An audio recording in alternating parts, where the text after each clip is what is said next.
주님께서 여러분과 함께 루카가 전한 거룩한 복음입니다. 주님 영광 받으소서. 그때 많은 군중이 예수님과 함께 길을 가는데 예수님께서 그들에게 돌아서서 이르셨다. 누구든지 나에게 오면서 자기 아버지와 어머니, 아내와 자녀, 형제와 자매, 심지어 자기 목숨까지 미워하지 않으면 내 제자가 될 수 없다. 누구든지 제 십자가를 짊어지고 내 뒤를 따라오지 않는 사람은 내 제자가 될 수 없다. 너희 가운데 누가 탑을 세우려고 하면 공사를 마칠 만한 경비가 있는지 먼저 앉아서 계산해 보지 않느냐? 그러지 않으면 기초만 놓은 채 마치지 못하여 보는 이마다 그를 비웃기 시작하며 저 사람은 세우는 일을 시작만 해놓고 마치지는 못하였군 할 것이다. 또 어떤 임금이 다른 임금과 싸우려 가려면 20,000명을 거느리고 자기에게 오는 그를 10,000명으로 맞설 수 있는지 먼저 앉아서 헤아려 보지 않겠느냐? 맞설 수 없겠으면 그 임금이 아직 멀리 있을 때에 사신을 보내어 평화협정을 청할 것이다. 이와 같이 너희 가운데에서 누구든지 자기 소유를 다 버리지 않는 사람은 내 제자가 될 수 없다. 주님의 말씀입니다.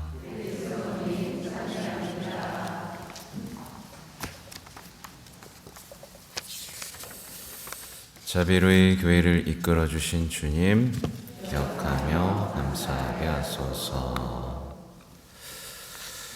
오늘 복음을 보면 이제 예수님의 제자가 되는 조건에 대해서 아주 명확하게 말씀을 해주시죠.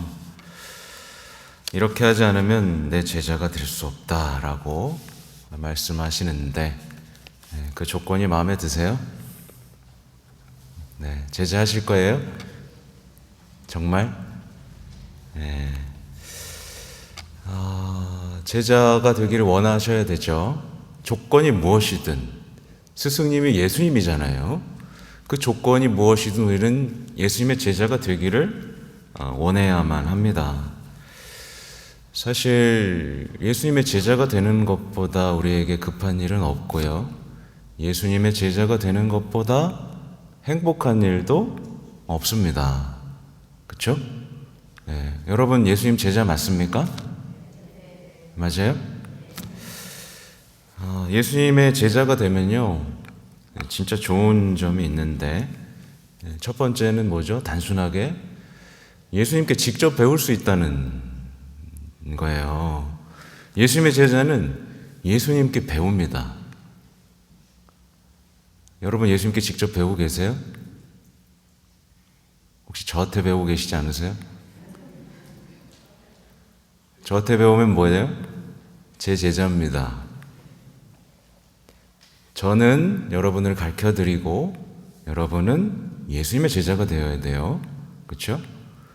그래서 누가 강론 듣고 뭐 듣고 하면서 막 좋아하는 거 괜찮아요. 근데 스스로 묵상하지 못하는 사람은 아직 예수님의 제자가 못된 사람이에요. 그렇죠? 예수님의 제자가 되면 좋은 점이 또 있는데 이건 뭐냐면 예수님의 제자니까 예수님께서 하셨던 일이 맡겨집니다. 맡고 싶으시죠? 그죠?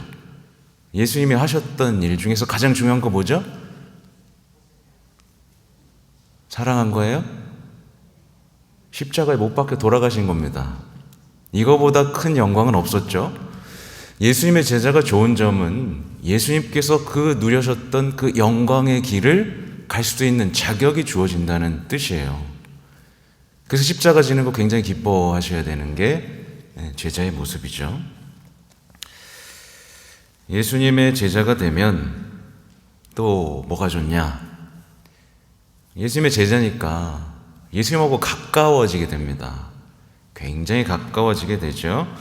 그래서 가까워지고 친밀해지고 정말 아빠로 느끼게 돼요. 여러분 그러세요? 고해 볼 때 뭐 하지 못했습니다. 의무감만 얘기하고 있다면 그 사람 예수님하고 친한 거예요, 안 친한 거예요? 하나도 안 친한 겁니다. 나 주일미사 빠졌고요, 기도 안 했고요. 이런 의무감, 율법에 매여 있는 사람은 예수님과 전혀 못 가까워진 사람이죠. 만나지 못한 거죠. 사실 너무 불행한 겁니다. 그래서 그런 고백하실 때마다 저는 가슴이 아픕니다. 제발 예수님의 제자가 됐으면 좋겠다 라는 생각이 드는 거죠. 예수님의 제자가 되면 개인적으로 가장 행복한 일이 하나 또 있습니다. 뭐게요? 예수님의 제자가 되면 당신의 어머니를 제자에게 주십니다.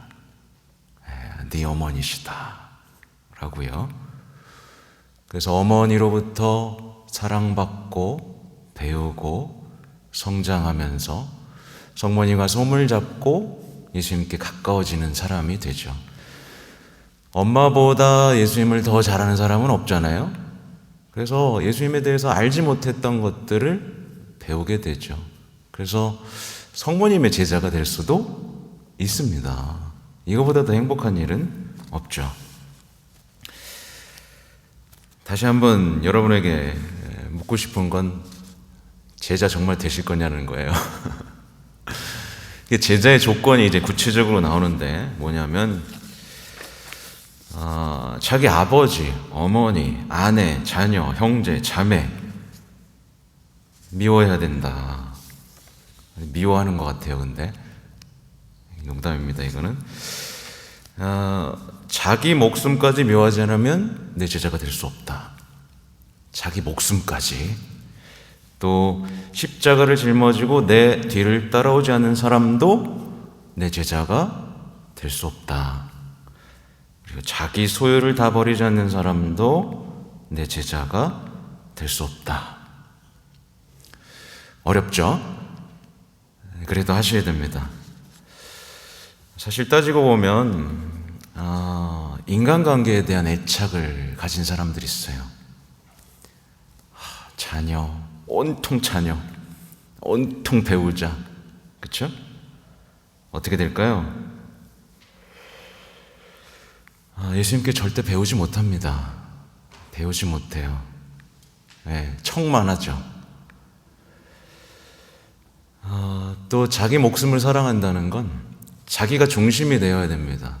자기 자신이 어떤 단체라면 어떤 단체에서 자기가 중심이 되어야 되고 세상에서 자기가 주인공이 되어야만 하는 사람, 이런 사람은 예수님의 제자가 될 수가 없습니다.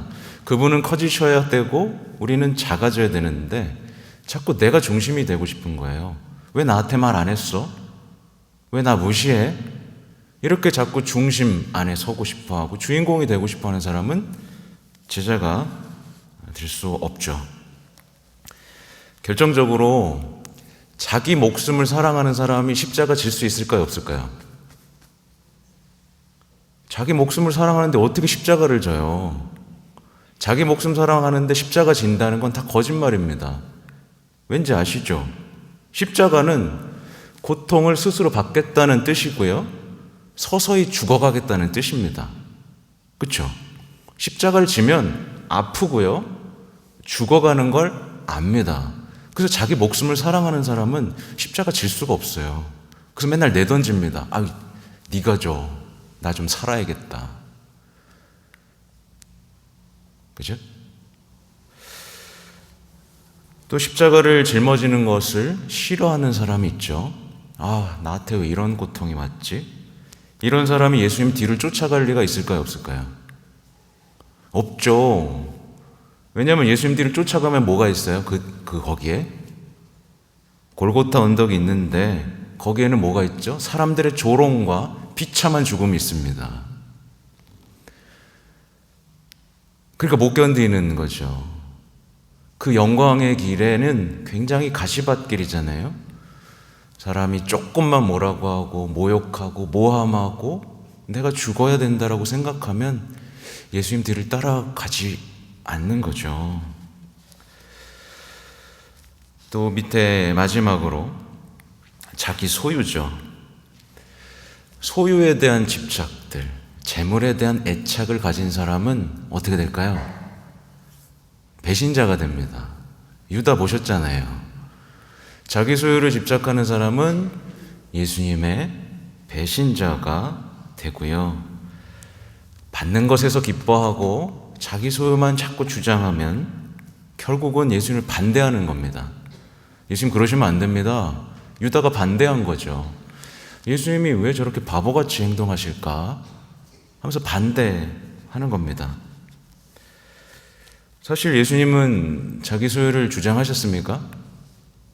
심지어 우리한테도 너 내 거니까 내 말 들어 라고 안 하셨어요. 그렇죠? 그러면서 십자가 위에서 자기 목숨 주셨죠. 자기 자유 다 주셨죠. 목까지 뺏기셨어요? 속옷까지 뺏기셨습니다. 속옷까지. 결국 그래서 자기 소유를 주장하는 사람은 십자가를 또 못 지는 거예요. 십자가를 진다는 건 빤스까지 다 뺏긴다는 뜻이에요. 그렇죠? 그래서 우리는 생각해 봐야 됩니다. 내 인생의 십자가는 뭐야? 난 너가 십자가야. 뭐 이런 얘기를 하는 분들 있죠. 근데 그 십자가 맞아요? 틀려요? 아닐 가능성이 많다라는 겁니다. 그렇죠? 예수님의 제자의 조건은 이렇게 단순해요. 근데 하나로 모아집니다. 나는 과연 십자가를 질 수 있는가? 저 길, 내 목숨을 버리고 내 소유를 빼앗기고 고통받는 저 조롱과 모욕의 길을 갈 것에 동의하고 예수님께서 세상의 죄를 없애고 사람들에게 자유를 주고 그죠? 구원을 준 바로 그 길에 나도 한번 동참해보고 싶으냐? 이 의지가 있느냐? 이게 진짜 중요한 핵심입니다. 근데 이렇게 말하면 다 도망가죠. 다 도망갑니다. 그러나 우리는 여기에 기쁨이 있다는 걸 알고 있는 사람들이죠.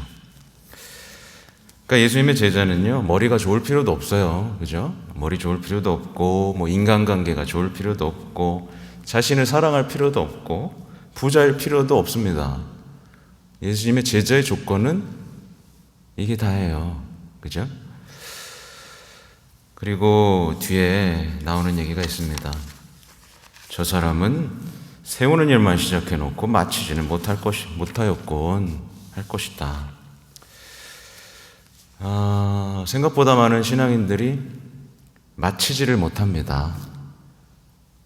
미사에 나오다가 어떻게 해요? 멈춰버리죠. 기도를 하다가 포기해버리죠. 봉사활동 시작했다가 그만둬버리죠. 그렇게 사랑을 포기합니다. 그렇죠? 하느님의 시선에서 봤을 땐 시작은 해놓고 마치지는 못하였군 인 거예요. 예수님의 제자가 되는 일에 이런 동참하지 못하는 사람은 탑을 세우는 일을 시작만 해놓고 마치지는 못합니다. 그렇죠? 우리의 삶을 한번 돌아보실 필요가 있어요. 예수님 안에서 완성된 게 무엇이지? 내 인생은 예수님 안에서 지금 탑을 쌓고 있나? 나의 혼인 생활은, 내 봉사활동은 탑이 쌓아져 가고 있나? 돌아보실 필요가 있고요. 예수님의 제자가 되지 않으면 오늘 전쟁에 나갔다가 맞서 싸우려고 했다가 평화협정을 맺어버리죠. 예수님의 제자가 된 사람은 영적 전쟁에서 늘 패배해요. 그러다 보니까 어디랑 평화협정을 맺죠? 세상과 평화협정을 맺어버립니다. 그래서 세상하고 안락하게 사는 삶 속에서 그냥 만족해버리죠.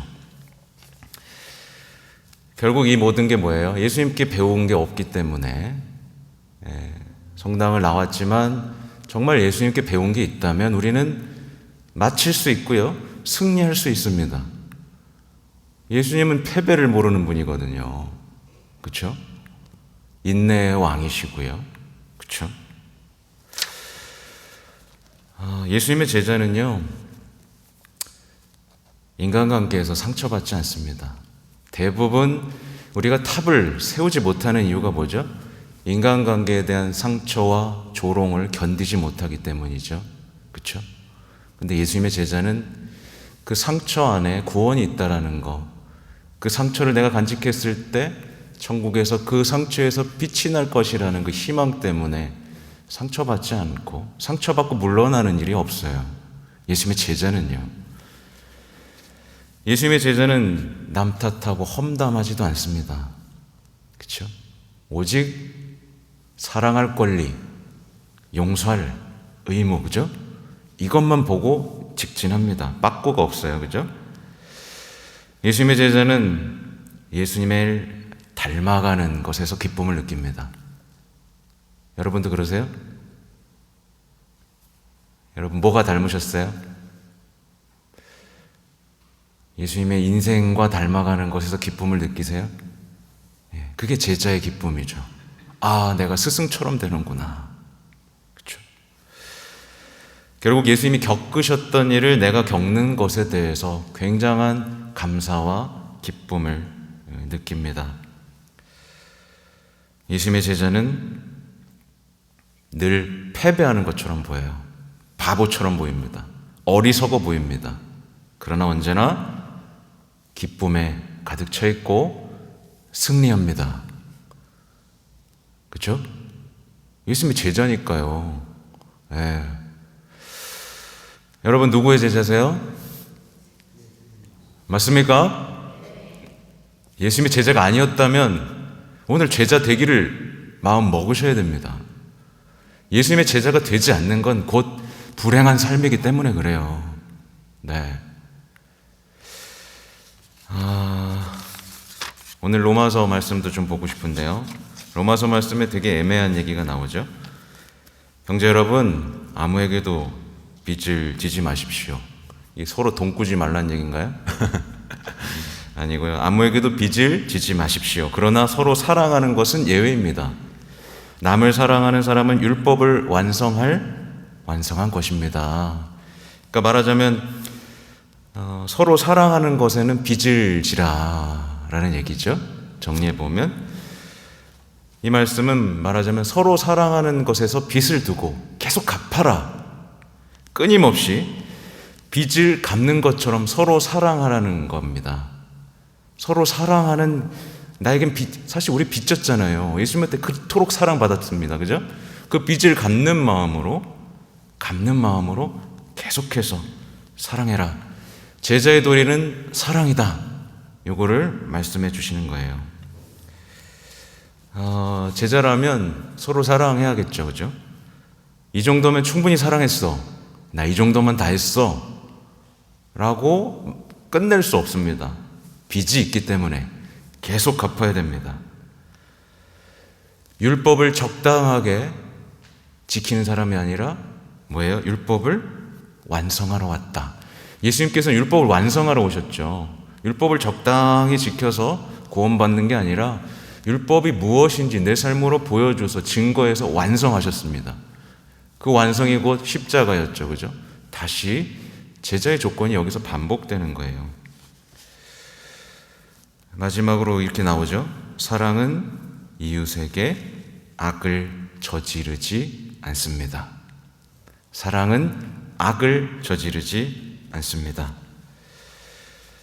근데 이제 많은 분들하고 대화를 나눠보면 서로 사랑하지 못했다고, 의도치 않게 상처 줬다고, 그런데 어떻게 사랑해야 될지 모르겠다고 많이 말씀들을 하세요.